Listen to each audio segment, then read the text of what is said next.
neurons knew how to fire together in exactly the right way. They got wired together to fire together, so you could do this easily. Everybody can do this now?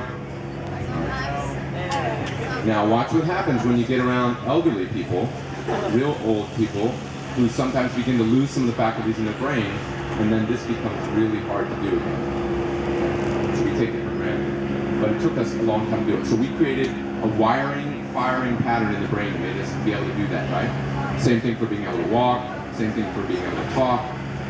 Every time you do something, your brain has neurons that are firing because they're wired together. They learned how to wire together through experience. Every time you repeated it over and over again, you got closer and closer to being able to do it well. So this is exactly what we're doing when we begin to do mindful awareness training. We are training our brain to wire a certain set of neurons together so that we can have control of our attention, where we want to put it. All right? So that medial prefrontal cortex, people who do this mindful awareness practice over periods of weeks, months, years, that part of their brain actually gets thicker. They've measured it now. All our modern science has been showing that you can actually train attention and thicken that part of your brain.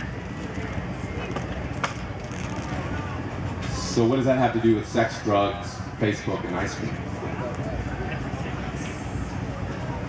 You have to train yourself how to like ice cream. Yeah. Do you have to train yourself how to like ice cream though? No,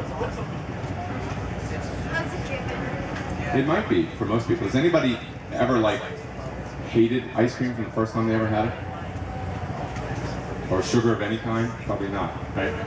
So part of the wiring that comes with us that's preloaded, that doesn't have to be trained, is we are pre-wired to really like pleasant sensations, to want more of them, and we are also wired to like try to avoid unpleasant sensations, pain, right, fear, anything that is unpleasant.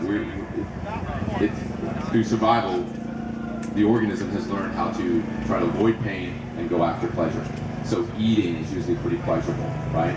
Drinking water when you're thirsty, pretty pleasurable. Anybody like really enjoyed water during this weekend already?